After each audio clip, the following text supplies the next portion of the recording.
بسم اللہ الرحمن الرحیم۔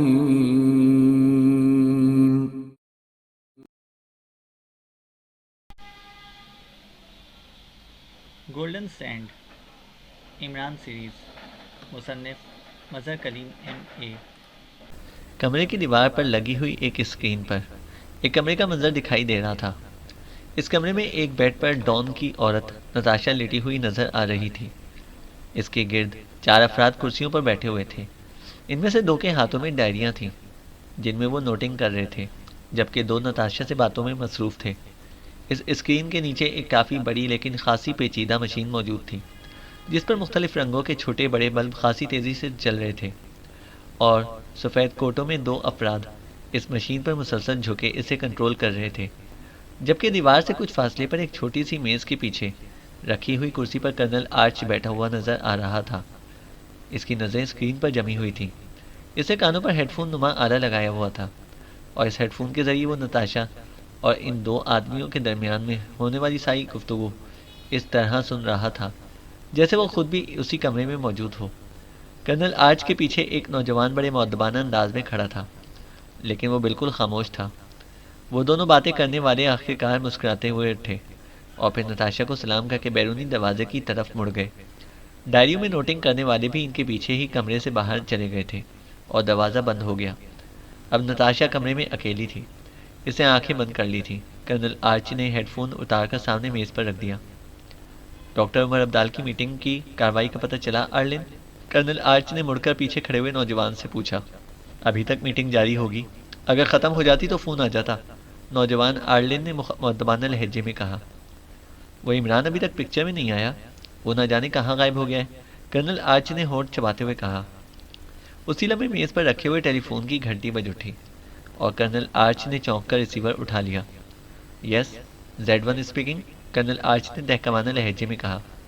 باس، میں Z11 بول رہا ہوں، میٹنگ ختم ہو گئی ہے، کتبے کو متفقہ طور پر صحیح اور اصلی قرار دے دیا گیا ہے، دوسری طرف سے ایک آواز سنائی دی، اور کرنل آرچ کا چہرہ مسرت سے کھل اٹھا۔ پوری رپورٹ دو، یہ بہت اہم پوائنٹ ہے، کرنل آرچ نے تیز لہجے میں کہا۔ باس، میں خود بطور سیکرٹری اس میٹنگ میں شریک تھا۔ پہلی میٹنگ میں ڈاکٹر عمر عبدال اور ان کے محکمے کے 2 ماہر شامل تھے، لیکن پھر اعلیٰ حکام میں سے کسی نے ڈاکٹر عمر عبدال سے فون پر بات کی تو پتہ چلا کہ حکومت نے اس سلسلے میں انتہائی سنجیدہ اقدام کرنے کا فیصلہ کیا ہے۔ اس لیے اس خطبے کی چیکنگ کے لیے مشہور مصری ماہر سر کمال عبداللہ میٹنگ میں شریک ہونے کے لیے آ رہے ہیں۔ چنانچہ تھوڑی دیر بعد سر کمال عبداللہ پہنچ گئے اور اس کے بعد میٹنگ دوبارہ شروع ہو گئی۔ خطبے کے ایک ایک حصے اور اس پر موجود قدیم تحریر کے ایک ایک لفظ کی ساخت پر بحث ہوتی رہی۔ یہ بحث چونکہ انتہائی ٹیکنیکل تھی، اس لیے میں اسے پوری طرح سمجھ نہیں سکا، لیکن طویل غور و فکر کے بعد سب نے متفقہ طور پر اس خطبے کو اصلی قرار دے دیا ہے، اور اس کے بعد سب نے مل کر اس خطبے کی مدد سے ایک نقشہ بھی مرتب کیا ہے۔ اور میں نے جو کچھ سنا ہے اس کے مطابق یہ خطبہ ایک مدفون مقبرے کا ہے جو صحرا کی شمالی پٹی میں موجود ہے۔ یہ نقشہ اور خطبہ سر کمال عبداللہ اپنے ساتھ لے گئے ہیں، Z11 نے تفصیلی رپورٹ دیتے ہوئے کہا۔ گڈ، اس کا مطلب ہے کہ ہمارا مشن مکمل طور پر کامیاب ہو گیا ہے۔ گڈ، اب تم نے اسی روپ میں مستقل طور پر رہنا ہے تاکہ سرکاری طور پر ہونے والی تمام کارروائیوں سے ہم آگاہ ہوتے رہیں، کرنل آرچ نے کہا، اور ساتھ ہی اسے ریسیور رکھ دیا۔ اس کا چہرہ فرط مسرت سے کھلا پڑ رہا تھا۔ سر، اس کا مطلب ہے کہ جناب ڈسمنڈ نے واقعی کام دکھایا ہے، آرلن نے مؤدبانہ لہجے میں کہا۔ ہاں، ڈسمنڈ اپنے کام میں واقعی مہارت رکھتا ہے۔ اس سے پہلے بھی جو پلاننگ کی تھی اس کے مطابق اس نے اس خطبے سے ظاہر ہونے والے مقبرے کو صحرا میں لے جانا تھا، جبکہ اصل ٹارگٹ وہاں سے بہت دور ہے۔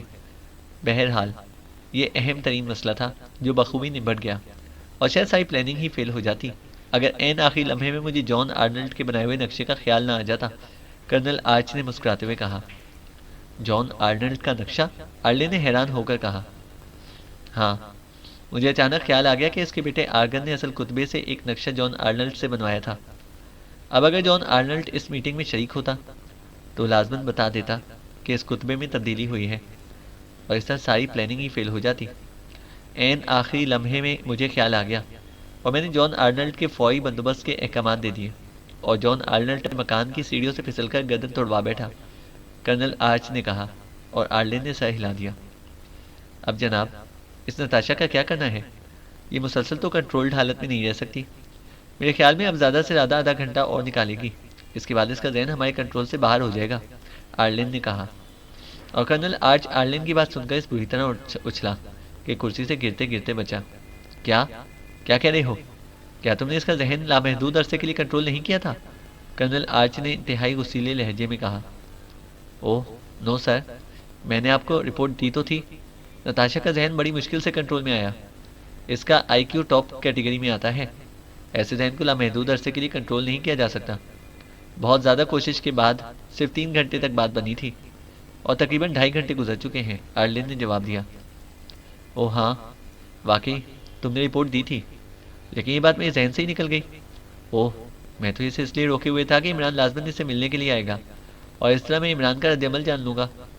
لیکن اگر اس کا ذہن کنٹرول سے آؤٹ ہو گیا تو پھر ساری پلاننگ ہی ختم ہو جائے گی. یہ احمق تو بتا دے گی کہ اسے تو کچھ بھی معلوم نہیں ہے. وہ تو بس کار میں بیٹھتے ہوئے بے ہوش ہوئی اور اب اسے ہوش آیا. اس طرح تو عمران لازماً ٹھٹک جائے گا. اوہ تم نے اچھا کیا کہ مجھے بروقت بتا دیا، کرنل آرچ نے تیز لہجے میں کہا. تو پھر کیا حکم ہے، آف کر دیا جائے اسے؟ آرلین نے کہا. ظاہر ہے اس کے سوا اور کیا بھی کیا جا سکتا ہے. اس وقت موقع اچھا ہے، یہ اکیلی پڑی ہوئی ہے. آف کر دو، کرنل آرچ نے تیز اور سرد لہجے میں کہا. ٹارگٹ آف کر دو، آرلین نے چیخ کر مشین کے سامنے کھڑے دونوں آدمیوں سے کہا، اور انہوں نے اسبات میں سر ہلا دیے. اور پھر وہ مشین کے مختلف بٹن دبانے لگے. مشین سے اچانک تیز سیٹی کی آواز نکلی، اور اس کے ساتھ ہی ایک جھماکے سے اسکرین تاریک ہو گئی، اور مشین پر جلتے بجھتے بلب بھی بجھ گئے. کیا تمہیں یقین ہے کہ وہ ختم ہو گئی ہے؟ کرنل آرچی نے تشویش بھرے لہجے میں کہا. یس باس، 100%. اور اس کی موت کو طبعی طور پر ہارٹ اٹیک ہی کہا جائے گا، آرلین نے بااعتماد لہجے میں کہا. اور کرنل آرچ سر ہلاتا ہوا اٹھ کھڑا ہوا. اوکے، اب میں اصل مشن کے سلسلے میں عملی اقدامات شروع کرا دوں تاکہ یہ مقبرہ جلد از جلد خالی ہو جائے اور وہاں پروجیکٹ پر کام شروع ہو سکے، کرنل آرچ نے کہا، اور تیز سے قدم اٹھاتا دروازے کی طرف بڑھ گیا. آرلین بھی مؤدبانہ انداز میں اس کے پیچھے چل رہا تھا. فواد نے کار پاشا کالونی میں داخل ہوتے ہی ایک کیفے کے سامنے روک دی، اور پھر نیچے اتر کر وہ بڑے اطمینان سے چلتا ہوا آگے بڑھ گیا. اس کے جسم پر چست لباس تھا، اور اس نے ہاتھ میں ایک بریف کیس اٹھایا ہوا تھا. اس بریف کیس کی وجہ سے وہ کوئی عام سا کاروباری آدمی لگ رہا تھا. وہ پیدل چلتا ہوا آگے بڑھتا گیا، اور پھر تھوڑی دیر بعد وہ آرجر کی رہائش گاہ کے سامنے سے گزرا. کوٹھی کے باہر رونسن کے نام کی پلیٹ موجود تھی، اور نیچے اس کا عہدہ اور محکمہ بھی درج تھا. کوٹھی کچھ زیادہ بڑی نہ تھی، اس کا پھاٹک بند تھا. فواد سامنے سے گزر کر آگے بڑھ گیا، اور پھر ایک چکر کاٹ کر وہ کوٹھی کے عقب میں آ گیا. اسے چونکہ معلوم تھا کہ آرجر کی کوٹھی میں ملازموں کے ساتھ رہتا ہے، اور ہو سکتا ہے کہ آرجر اس وقت بھی کوٹھی میں موجود ہو، اس لیے وہ پوری تیاری کر کے آیا تھا. اس کا پروگرام تھا کہ آرجر کوٹھی میں موجود ہوا تو وہ اسے یہاں سے اغوا کر کے اپنے خاص اڈے پر لے جائے گا، اور پھر اس سے اطمینان سے پوچھ گچھ کرے گا. لیکن اگر آرجر کوٹھی میں موجود نہ ہوا تو پھر وہ فی الوقت کوٹھی کی مکمل تلاشی لینے پر ہی اکتفا کرے گا. آرجر کو بعد میں چیک کرے گا. چنانچہ کوٹھی کے حکم میں پہنچنے کے بعد اس نے کوٹھی کا اچھی طرح سے جائزہ لیا، اور پھر ایک سائڈ پر ہو کر اس نے بریف کیس کو کھولا. بریف کیس کے اندر اس نے ایک بلو پائپ قسم کی چھوٹی سی مشین رکھی ہوئی تھی. اس نے وہ مشین نکالی اور بریف کیس کو بند کر کے ایک سائڈ پر موجود کوڑے کے ڈرم کے عقب میں رکھ دیا. بلو پائپ نما مشین کو پکڑے وہ کوٹھی کے عقبی دیوار کے پاس پہنچا. عقبی گلی سنسان پڑی تھی. اس نے ادھر ادھر دیکھا، پھر اسے اس مشین کے دستے کے نیچے لگا ہوا ایک بٹن دبایا تو مشین کے سرے پر موجود پائپ سرر کی تیز آواز سے کسی ایریل کی طرح لمبا ہوتا چلا گیا. یہ پائپ کیونکہ لچھے دار ربڑ کا بنا ہوا تھا اس لیے اس میں لچک موجود تھی. چند لمحوں بعد پائپ دیوار کی دوسری طرف غائب ہو گیا تو فواد نے دستے سے ذرا آگے موجود ٹریگر کو انگلی کی مدد سے اپنی طرف کھینچا. کھٹاک کی ہلکی سی آواز سنائی دی. فواد تیزی سے بار بار ٹریگر دباتا گیا اور کھٹاک کھٹاک کی آواز پیدا ہوتی گئی. اس کے بعد اس نے وہی پہلے والا بٹن دوبارہ دبایا تو پائپ واپس طے ہو گیا، اور فواد وہ بلو پائپ نما مشین لے کر اسی کوڑے کے ڈرم کی طرف آیا، اور مشین اس نے ڈرم کے اندر ڈال کر ڈھکن برابر کر دیا. یہ ڈسپوزیبل مشین تھی اور اس کا فنکشن ختم ہو گیا تھا، اس لیے وہ بیکار ہو چکی تھی. اس میں انتہائی زود اثر اور دور تک پھیلنے والی بے ہوشی کی گیس سے بھرے ہوئے مخصوص گولے موجود تھے جو ٹریگر دبانے سے لچکدار پائپ سے نکل کر گولی کی طرح دور جا کر زمین سے ٹکرا کر پھٹ جاتے تھے. اور اس مشین میں ایسے 10 گولے ہوتے تھے، اور فواد نے 10 کے 10 فائر کر دیے تھے. اس گیس میں یہ خاصیت موجود تھی کہ یہ انتہائی تیزی سے پھیلتی تھی اور اس کی رینج میں موجود ہر جاندار ایک لمحے میں بے ہوش ہو جاتا تھا، لیکن اس کا اثر زیادہ سے زیادہ چند منٹ تک ہی رہتا تھا، اس کے بعد یہ غائب ہو جاتی تھی۔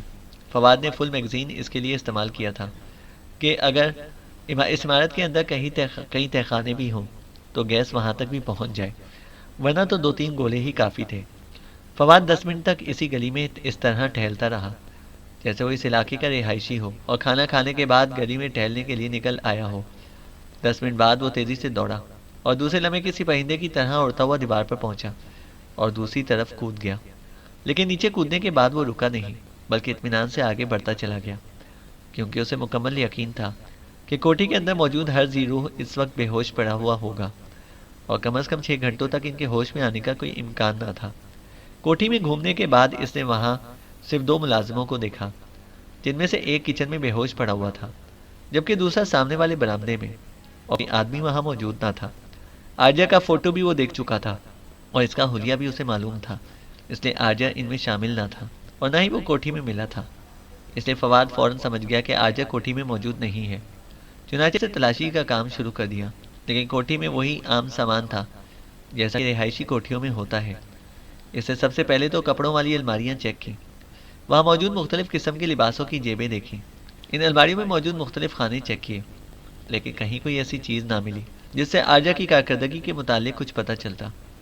اس کے بعد اس نے مختلف کمروں میں موجود درازوں والی میزیں چیک کرنا شروع کر دی اور پھر آخرکار وہ ایک ایسے کمرے میں پہنچ گیا جو اپنی ساخت اور فرنیچر کے لحاظ سے دفتر سا محسوس ہوتا تھا۔ یہاں ایک بڑی دفتری میز تھی، لیکن اس کی درازوں میں بھی سرکاری ٹائپ کے مختلف کاغذات تھے، ایسے کاغذات جس سے آرجا کا تعلق محکمہ آثار قدیمہ سے بہت بڑا عہدیدار ہی ثابت ہوتا تھا۔ اس کی خفیہ زندگی کے بارے میں کوئی چیز نہ مل رہی تھی، لیکن فواد جانتا تھا کہ عبدالمنان افندی کی بات غلط نہیں ہو سکتی۔ آرجا ڈان کے ساتھ مل کر جو دوہری زندگی گزار رہا ہے، اس کے متعلق لازماً کہیں نہ کہیں سے ضرور کچھ مل جائے گا، اس لیے وہ اپنی تلاش میں لگا رہا اور پھر وہ اس میز کے اندر ایک خفیہ خانہ تلاش کرنے میں کامیاب ہو ہی گیا۔ اس خانے کے اندر ایک فائل موجود تھی، اس نے وہ فائل نکال کر کھولی۔ اس کے اندر 3 کاغذ تھے، لیکن ان پر جو کچھ درج تھا وہ کم از کم فواد کی سمجھ سے باہر تھا۔ فواد اتنا تو سمجھ گیا کہ یہ کوئی کوڈ ہے، اور گو وہ عام طور پر استعمال ہونے والے کوڈ سے ذرا واقف تھا، لیکن یہ کوڈ بالکل اجنبی تھا۔ وہ مسلسل اس پر غور کرتا رہا، لیکن جب کافی مغز ماری کے باوجود بھی بات اس کے پلے نہ پڑی تو اسے فائل بند کر دی، لیکن فائل بند کرتے ہی وہ چونکا۔ فائل کے اوپر شمالی کونے میں کوئی لفظ لکھا ہوا تھا جو اس سے پہلے اس کی نظروں میں نہ آ سکا تھا۔ اب فائل بند کرتے ہوئے اچانک اس کی نظریں اس لفظ پر پڑ گئی تھی۔ اسے غور سے اسے پڑھا اور دوسرے لمحے اس کے جسم میں سردی کی ایک تیز لہر سی دوڑتی چلی گئی۔ یہ لفظ کوڈ میں نہ تھا، گو اسے کافی ٹیڑھے میڑھے انداز میں لکھا گیا تھا، لیکن پھر بھی وہ آسانی سے پڑھنے میں کامیاب ہو گیا تھا۔ یہ لفظ گریٹ اسرائیل تھا۔ اوہ اوہ، تو آرجا کا تعلق دراصل اسرائیل سے ہے۔ اوہ، پھر تو یہ شخص یقیناً بہت گہرا ہوگا، یہ عام سے مجرم ڈان کا صرف ساتھی نہیں ہو سکتا، فواد نے بڑبڑاتے ہوئے کہا، اور اس نے جلدی سے فائل کو طے کر کے اپنے کوٹ کی جیب میں رکھا اور خانہ بند کر دیا اور وہاں سے اٹھا اور سیدھا بیرونی گیٹ کی طرف بڑھنے لگا۔ اب وہ جلد از جلد یہاں سے نکل جانا چاہتا تھا تاکہ یہ فائل عمران تک پہنچا سکے۔ اسرائیل کا نام پڑھتے ہی اس کے ذہن میں بے اختیار خطرات کی تیز گھنٹیاں سی بجنا شروع ہو گئی تھیں، اور چند لمحوں بعد وہ پھاٹک کی چھوٹی کھڑکی کھول کر باہر نکل آیا اور پھر تیزی سے آگے بڑھتا گیا۔ تھوڑی دیر بعد وہ اپنی کار تک پہنچ چکا تھا۔ ایک لمحے کے لیے اسے خیال آیا کہ وہ اپنی رہائش گاہ پر جا کر خود اس کوڈ کو حل کرنے کی کوشش کرے، لیکن دوسرے لمحے اس نے خیال بدل دیا اور کار کو ڈاکٹر عمر عبدال کی رہائش گاہ کی طرف موڑ دیا۔ وہ اس فائل کو جلد از جلد عمران تک پہنچانا چاہتا تھا۔ ڈاکٹر عمر عبدال کا چہرہ مسرت اور کامیابی سے پھول کی طرح کھلا ہوا تھا۔ اصل کتبہ واپس مل جانے کی وجہ سے وہ واقعی بے حد خوش نظر آ رہے تھے۔ میٹنگ کے بعد وہ نتاشا سے ملنے جب اپنی رہائش گاہ پر پہنچے تو انہوں نے ایک اجنبی کو اپنی رہائش گاہ کے پھاٹک کے سامنے پولیس کے جوانوں سے الجھے ہوئے دیکھا۔ پولیس والوں نے اسے گھیر رکھا تھا اور وہ ایسے چوکنا نظر آ رہے تھے جیسے وہ کسی بین الاقوامی مجرم کو گرفتار کرنے والے ہوں۔ میں کہتا ہوں اردو اور انگریزی زبانوں کے دوسرے حروف کو فوراً بلاؤ، پھر دیکھو وہ کیا کہتی ہے۔ تم خواہ مخواہ ظالم سماج کی طرح سنگینے اٹھائے پہرا دے رہے ہو۔ نوجوان کی آواز انہیں سنائی دی اور انہوں نے کار قریب لے جا کر قریب روک دی۔ کون ہے یہ؟ ڈاکٹر عمر عبدال نے کار کی کھڑکی سے سر باہر نکال کر تہکمانہ انداز میں پوچھا۔ ارے یہ تو سر رحمان کے بڑے پرانے دوست ہیں، جناب، میں نے تو انہیں لاکھ سمجھایا کہ اردو اور انگریزی کے حروف تہجی کے دوسرے حرف سے میں نے فون پر بات کی ہے، تم اسے بلا کر پوچھ لو، لیکن یہ مانتے ہی نہیں۔ عمران نے انتہائی برق رفتاری سے کار کا دروازہ کھول کر ڈاکٹر عمر عبدال کے قریب بیٹھتے ہوئے آخری الفاظ اپنے اصل لہجے میں کہے۔ اوہ اوہ، تم عمران ہو؟ لیکن ڈاکٹر عمر عبدال، جو عمران کے اس طرح بیٹھنے کی وجہ سے بدک رہے تھے، حیرت بھرے سے لہجے میں بولے، جبکہ پولیس والوں نے اپنی مشین گنوں کو کھڑکی سے لگا دیا۔ عمران چونکہ ابھی تک مقامی میک اپ میں تھا، اس لیے ظاہر ہے کہ ڈاکٹر عمر عبدال اسے کیسے پہچان سکتے، اور کلثوم نے گیٹ پر عمران کا حلیہ بتا کر اسے اندر آنے کے لیے کہا ہوگا، لیکن اب اسے کیا معلوم کہ عمران میک اپ میں ہے۔ 1 گھنٹہ ہو گیا آپ کے ان باوردی احمقوں سے مغز کھپائی کرتے ہوئے، کم از کم کچھ پڑھے لکھے لوگوں کو بھی وردی پہنا دیجیے۔ میں کہہ رہا ہوں کہ اردو اور انگریزی، عمران نے ناخوشگوار لہجے میں کہنا شروع کیا، اور ڈاکٹر عمر عبدال بے اختیار ہنس پڑے۔ اوہ، تو تمہارا مطلب بیبی سے تھا، تو کیا تم بیبی نہ کہہ سکتے تھے؟ اب انہیں نہ اردو آتی ہے اور نہ ہی انگریزی، ڈاکٹر عمر عبدال نے ہنستے ہوئے کہا، اور ساتھ ہی انہوں نے پولیس والوں کو ہاتھ کے اشارے سے ایک طرف ہٹنے کے لیے کہا، اور پولیس والے حیرت بھرے انداز میں پیچھے ہٹنے لگے۔ اچھا، میں تو سمجھا تھا کہ ظالم سماج جب ہر ملک میں موجود ہوتا ہے تو اسے ہر ملک کی زبان بھی آنی چاہیے، عمران نے منہ بناتے ہوئے کہا۔ اس دوران پھاٹک کھل گیا اور ڈاکٹر عمر عبدال کی کار اندر داخل ہو گئی۔ لیکن تمہیں یہ حلیہ بدلنے کی کیا سوچی؟ ڈاکٹر عمر عبدال کی لہجے میں حیرت تھی۔ اوہ اوہ، اب میں کیا کہوں، شرم آتی ہے، میں نے سوچا کہ شاید مقامی۔ اوہ، اب آپ تو لڑکی کے باپ ہیں، آپ کو بھی تو شرم آنی چاہیے، عمران نے اس طرح لجاتے اور بل کھاتے ہوئے کہا کہ ڈاکٹر عمر عبدال بے اختیار کہکا لگائے بغیر نہ رہ سکے۔ اچھا اچھا، سمجھ گیا، تو تم نے بیبی کی وجہ سے یہ حلیہ بدلا ہے، لیکن اس کی کیا ضرورت تھی؟ اس حلیے میں تو پہلے سے بھی زیادہ احمق نظر آتے ہو، ڈاکٹر عمر عبدال نے ہنستے کہا۔ اچھا، واقعی؟ اوہ، پھر تو سارے مصری۔ اوہ سوری، آپ بھی تو۔ لیکن انکل، یہ تو آپ خود ہی کہہ رہے ہیں، میں تو نہیں کہہ رہا، عمران نے بڑے تذبذب بھرے لہجے میں کہا، اور ڈاکٹر عمر عبدال اس کا مطلب سمجھ گئے۔ عمران نے واقعی بھرپور چوٹ کی تھی، ان کے چہرے پر شرمندہ سی ہنسی پھیلتی چلی گئی۔ تم بے حد شریف ہو، میرا یہ مطلب نہ تھا کہ تم مصری حلیہ بدلنے کی جیسے مقصد نظر آ رہے ہو، تم جو حلیہ بدلا ہے میں اس کی بات کر رہا تھا، ڈاکٹر عمر عبدال نے مسکراتے ہوئے کہا۔ کار اس دوران پورچ میں پہنچ کر رک گئی تھی، اس لیے وہ دونوں ہی دروازہ کھول کر نیچے اتر آئے۔ اسی لمحے دور سے کلثوم کی چیخ سنائی دی، وہ ہسٹری کے انداز میں مسلسل چیخی جاری تھی، اور عمران اور ڈاکٹر عمر عبدال کے ساتھ کئی ملازم بھی بے اختیار اس کی طرف دوڑ پڑے جدھر سے کلثوم کی چیخوں کی آواز سنائی دے رہی تھی۔ یہ آوازیں کمرے کے کھلے دروازے سے آ رہی تھی۔ کیا ہوا بیبی، کیا ہوا؟ ڈاکٹر عمر عبدال کو کھلائے انداز میں اندر داخل ہوئے کہا۔ ڈیڈی، وہ مر گئی، نتاشا مر گئی، کلثوم نے بے اختیار ڈاکٹر عمر عبدال کے سینے سے لگ کر کہا۔ وہ اس طرح ڈاکٹر عمر عبدال کے سینے سے لگ کر کہاں پہ تھی جیسے انتہائی معصوم بچی بھیانک خواب دیکھ کر ڈر جاتی ہے، اور عمران تیزی سے سامنے بیڈ پر لیٹی ہوئی ایک خوبصورت مصری عورت کی طرف بڑھا جس کی آنکھ بند تھی اور چہرے پر موت کی گہری زردی چھائی ہوئی تھی۔ عمران نے اس کی نبز پر ہاتھ رکھا اور پھر غور سے اسے دیکھنے لگا۔ یہ کیسے ہو گیا، کیا ہو گیا؟ ڈاکٹر عمر عبدال نے بیٹی کی طرح چیخ کر کہا۔ آپ اسے باہر کر جائیں، عمران نے اس بار سخت لہجے میں کہا، اور ڈاکٹر عمر عبدال سر ہلاتے ہوئے کلثوم سمیت باہر نکلے۔ اب عمران مری ہوئی لڑکا وہیں نہیں کر رہا کہ دو ڈاکٹر اندر داخل ہوئے۔ اوہ، یہ کیا ہو گیا؟ یہ تو بالکل خطرے سے باہر تھی، ایک بوڑھے ڈاکٹر نے تیزی سے آگے بڑھتے ہوئے کہا۔ اسے ہارٹ اٹیک ہوا ہے، عمران نے ہونٹ کھینچتے ہوئے کہا، اور دونوں ڈاکٹروں نے چونک کر اسے دیکھا، اور پھر بیڈ پر پڑی نتاشا جھک گئی۔ وہ بڑی تیزی سے اس کے جسم کے مختلف حصوں کا معائنہ کر رہے تھے۔ اوہ، واقعی اسے ہارٹ اٹیک کا شدید حملہ ہوا ہے۔ آخرکار دونوں ڈاکٹروں نے ایک قدم پیچھے ہٹتے ہوئے عمران کی تائید کر دی۔ لیکن ڈاکٹر صاحب، آپ نے اس کے ناخنوں کا معائنہ کیا ہے؟ عمران نے انتہائی سنجیدہ لہجے میں کہا۔ کیا کہا؟ ناخنوں کا معائنہ؟ ناخنوں کے معائنے سے کیا مطلب؟ دوسرے سیدھے ڈاکٹر نے برا سا منہ بناتے ہوئے کہا، لیکن ساتھ ہی وہ نتاشا کے ناخنوں پر جھک گیا۔ سیاہی مائل تو ہیں، لیکن اس سے کیا فرق پڑتا ہے؟ اس سے تو یہ ظاہر ہوتا ہے کہ حملہ بے حد شدید تھا، ڈاکٹر نے ہلاتے ہوئے کہا۔ اسی لمحے ڈاکٹر میرے بعد اندر داخل ہوئے۔ کیا ہوا ڈاکٹر، لڑکی کو کیا ہوا؟ مجھے تو رپورٹ دی کہ بالکل خطرے سے باہر ہے۔ ڈاکٹر عمر عبدال کا لہجہ خاصا ناخوشگوار تھا۔ ہم نے درست رپورٹ دی تھی جناب، پہلے شدید سمے کی وجہ سے دماغ خاصا درہم برہم تھا، اور خطرہ تھا کہ اس دماغ کی کوئی رگ نہ پھٹ جائے، لیکن پھر یہ ایسا نارمل ہو گئی تھی، اتنا خطرے سے مکمل طور باہر ہو گئی۔ ہمارے اور پولیس کے اعلیٰ حکام نے ان سے بات چیت کی ہے، وہ بھی ذہنی حالت سے مطمئن تھے، لیکن پھر اس پر اچانک ہارٹ اٹیک کا شدید حملہ ہوا ہے، اور یہ الگ مسئلہ ہے، اس کا پہلے صدمے سے کوئی تعلق نہیں ہے، ڈاکٹر سنجیدہ لہجے بولا۔ اوہ اچھا، پھر تو واقعی یہ علیحدہ مسئلہ ہے، بہرحال اس لڑکی کو اس طرح بنانا چاہیے تھا، یہ بے حد محب وطن، بہادر اور نڈر لڑکی تھی، اس نے جان پر کھیل کر مصر کی بہت بڑی خدمت کی ہے، لیکن ظاہر ہے کہ موت تو نہیں لڑتا، ڈاکٹر عمر عبدال نے غمزدہ سے لہجے کہا، اور پھر وہ کمرے سے باہر نکل گئے۔ عمران بھی خاموشی سے چلتا ہوا کمرے سے باہر آیا، باہر سپر فیاض آنکھوں کے سے انداز میں کھڑا کو دیکھ رہا تھا۔ عمران خاموشی سے اس کے قریب سے گزرتا ہوں گیسٹ روم کی طرف بڑھ گیا۔ وہ ذہنی طور پر بے حد الجھا ہوا محسوس ہو رہا تھا۔ صاحب، آپ کے ساتھی کو ایک صاحب باہر کھڑے پوچھ رہے ہیں۔ انہیں بتایا گیا ہے کہ وہ موجود نہیں ہے، لیکن وہ مانتے ہی نہیں۔ آپ نے جا کر سمجھائیں۔ عمران نے ابھی 2 قدم آگے بڑھائے تھے کہ اپنے حکم میں وہ ملازم کی آواز سن کر چونکا۔ ملازم سپر فیاض سے کہہ رہا تھا، اسے کہہ دو کہ وہ تو سے گئے ہے۔ سپر فیاض نے ناخوشگوار لہجے میں کہا۔ کون ہے وہ؟ عمران نے مڑ کر ملازم سے پوچھا، اور ملازم چونک کر اس کی طرف متوجہ ہو گیا۔ ساتھ کو پوچھا جناب، ملازم مؤدبانہ لہجے میں جواب دیا۔ حالانکہ عمران نئے میک اپ میں تھا، لیکن ظاہر ہے کہ ملازم نے اسے ڈاکٹر عمر عبدال کے ساتھ ہی کار سے اترتے ہوئے دیکھ لیا تھا، اس لیے سے کسی حیرت کا اظہار کرنے کی بجائے مؤدبانہ انداز میں جواب دیا تھا۔ اوہ، میں دیکھتا ہوں، عمران نے کہا اور تیزی سے گیٹ کی طرف بڑھ گیا۔ یہ کون صاحب ہے؟ سپر فیاض نے حیرت بھرے انداز میں عمران کو گیٹ کی طرف جاتے دیکھ کر ملازم سے پوچھا۔ معلوم نہیں جناب، بڑے صاحب کے ساتھ کار پر آئے ہیں، ملازم نے جواب دیا۔ سپر فیاض نے سر ہلا دیا اور عمران کے کانوں میں سپر فیاض کی ہلکی سی آواز پڑی۔ وہ ملازم سے کلثوم کے متعلق پوچھ رہا تھا۔ عمران جب گیٹ سے نکل کر باہر آیا تو چونک پڑا، کیونکہ سامنے فواد کھڑا تھا۔ فواد بھی عمران کو دیکھتے ہی تیزی سے آگے بڑھا۔ انہیں اندر آ دو، بڑے صاحب نے اجازت دے دی ہے، عمران نے سپاہیوں کے انچارج سے مخاطب ہو کر سخت لہجے میں کہا، اور سپاہیوں نے سر ہلا کر فواد کو اندر جانے کی اجازت دے دی۔ عمران واپس مڑا، لیکن وہ آگے نہیں آیا، بلکہ پھاٹک کی اندرونی سائڈ پر ہی رک گیا۔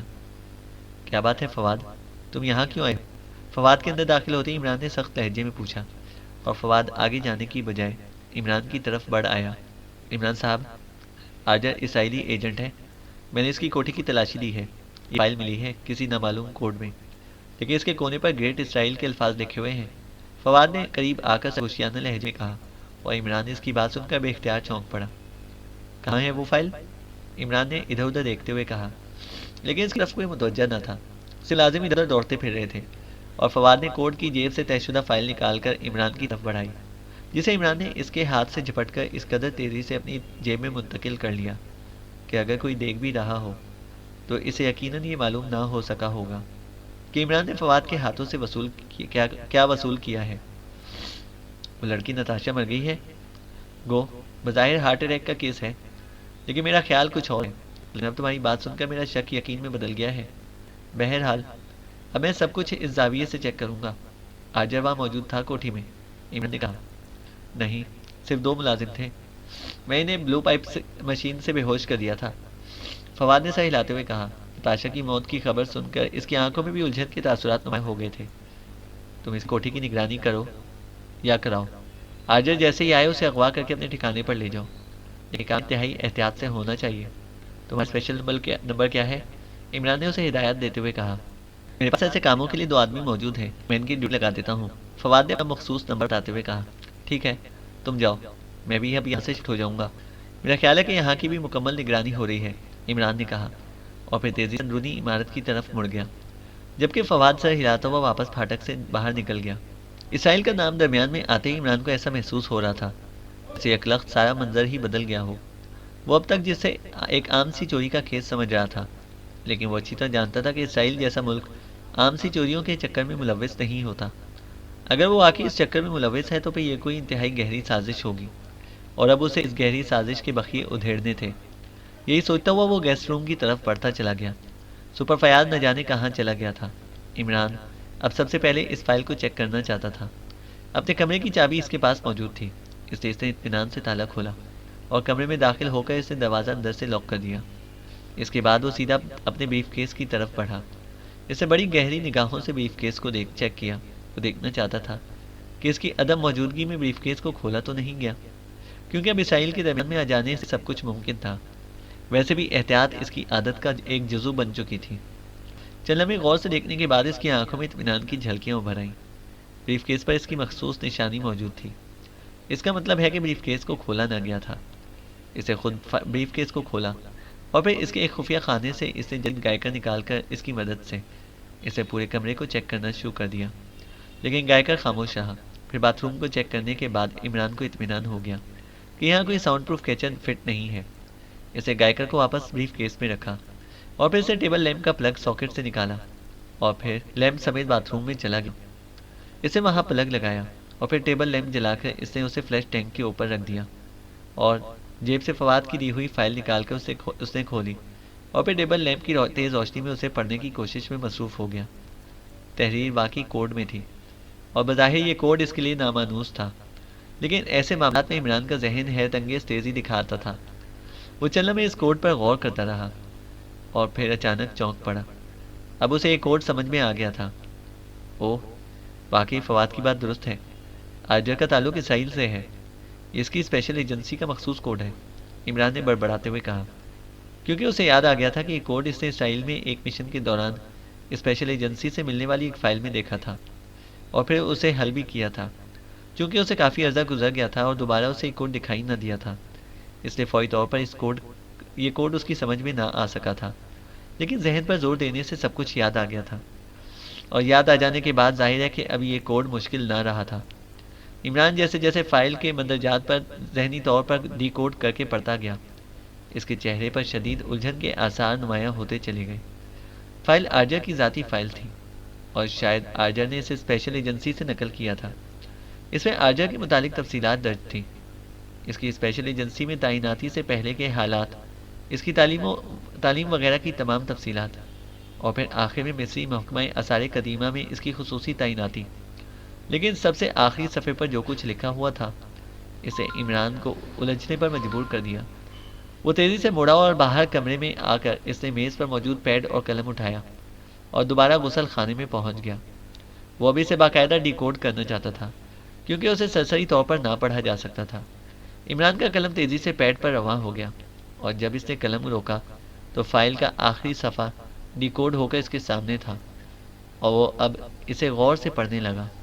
یہ حصہ بتا رہا تھا کہ آرجر کو محکمہ آثار قدیمہ میں اس لیے تعینات کر دیا گیا ہے کہ وہ مصر کے صحراؤں میں کوئی ایسا اسپاٹ منتخب کرے جس میں RT-36 میزائل کا مکمل پروجیکٹ نصب کیا جا سکے، اور اس سلسلے میں اسے اپنی رپورٹیں اسپیشل ایجنسی کے چیف ایجنٹ کرنل آرچ کو دینے کا پابند کیا گیا تھا۔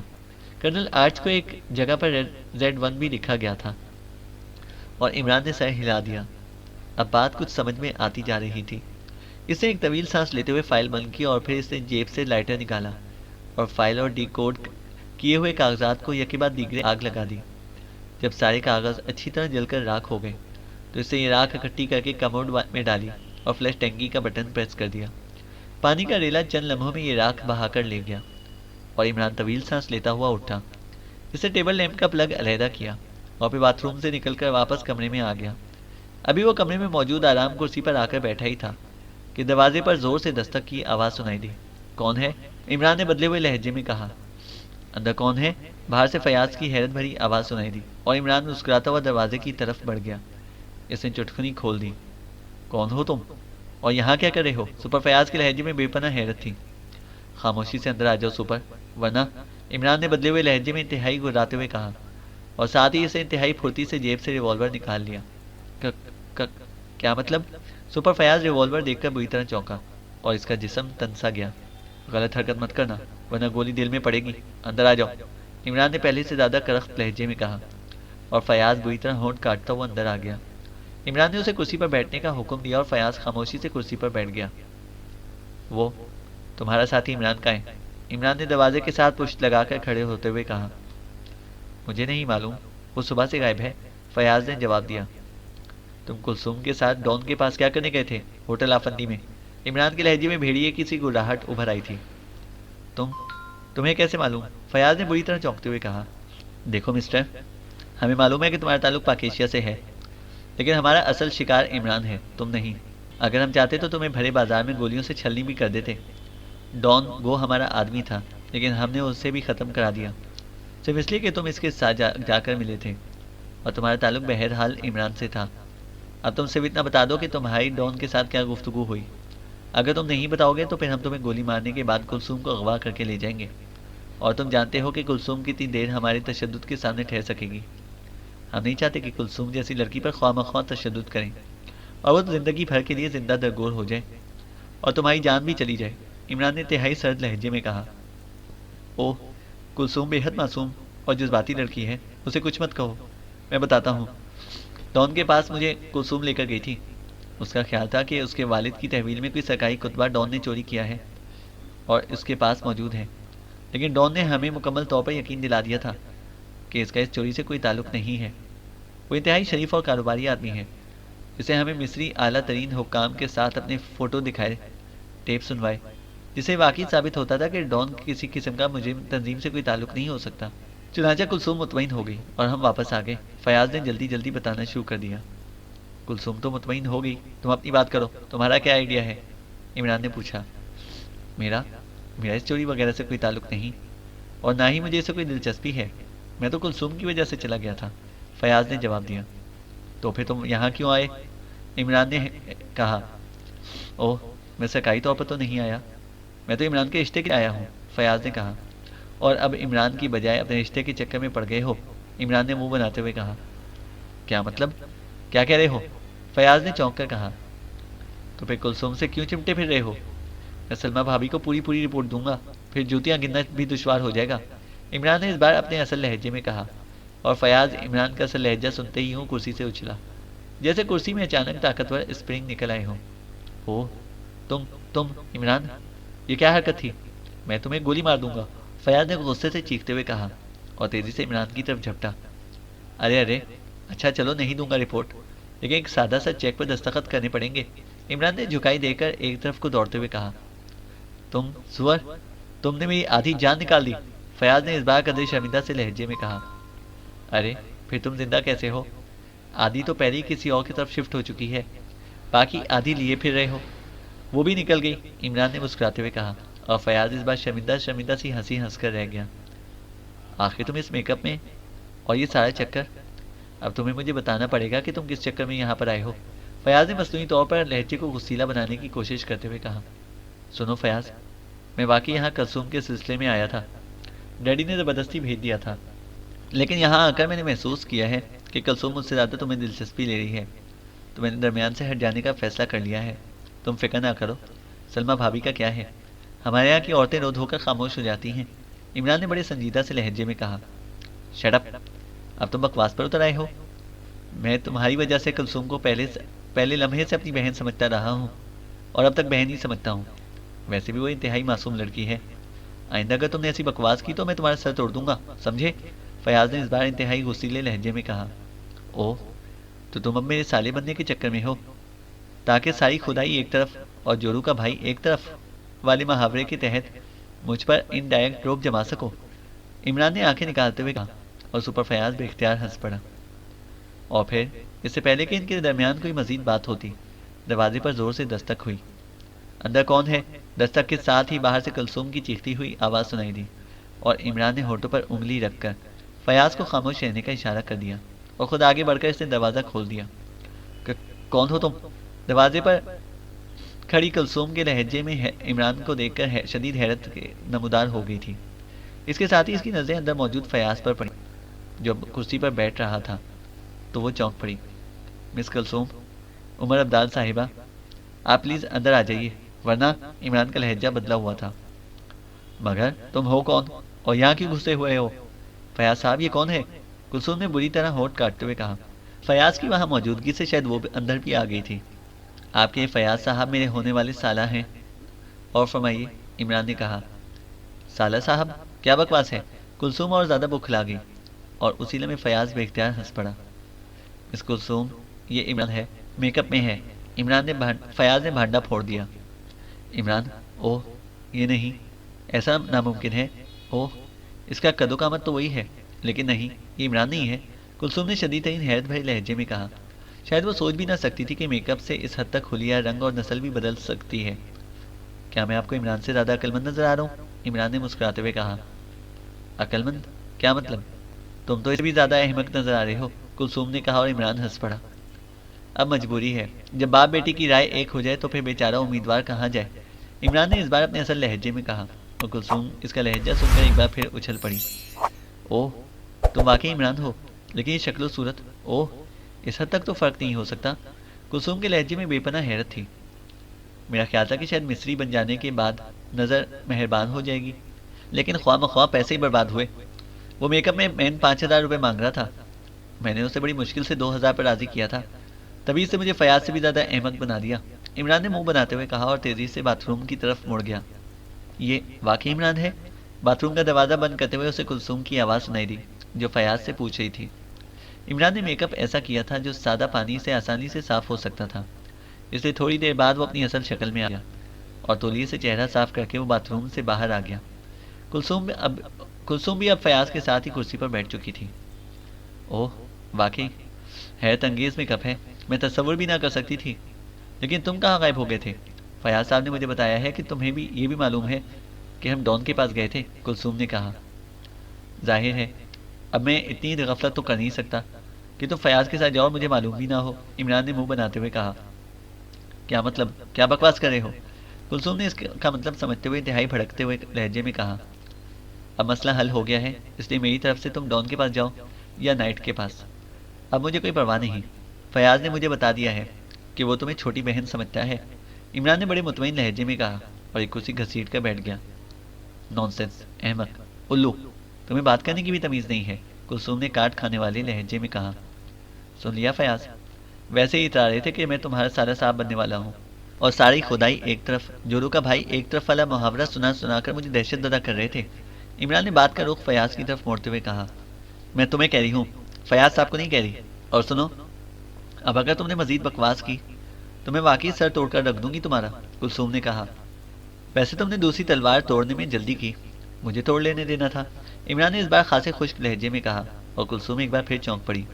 کیا مطلب؟ کیا تم نتاشا کی بات کر رہے ہو؟ اوہ ہاں، تم نے مجھے فون پر کہا تھا کہ تم نے نتاشا کو وہ کتبہ دے کر بھیجا ہے۔ تمہیں یہ سب کچھ کیسے معلوم ہو گیا؟ اور پھر تمہارے یہاں آتے ہی نتاشا بھی مر گئی۔